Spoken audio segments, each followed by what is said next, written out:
বেশি বেশি ইস্তেগফার করা। কি করা ভাই? ইস্তেগফার করা। ইস্তেগফার, উঠতে চলতে ফিরতে সব সময় ইস্তেগফার করা। আস্তাগফিরুল্লাহ ওয়া আতুবু ইলাইহি, আস্তাগফিরুল্লাহ আল্লাযী লা ইলাহা ইল্লা হুয়াল হাইয়ুল কাইয়্যুম ওয়া আতুবু ইলাইহি।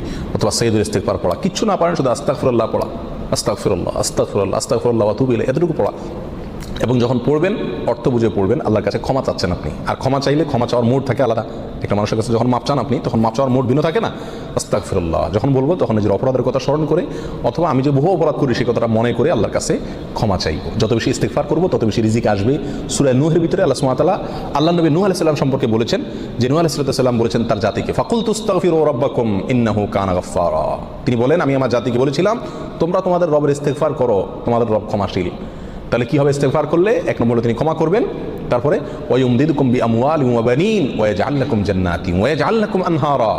সম্পদ এবং সন্তান, পরিবার, এই দুইটা দিয়ে তোমাদেরকে শক্তিশালী করবেন, রিচ করে দিবেন, সমৃদ্ধ করে দিবেন।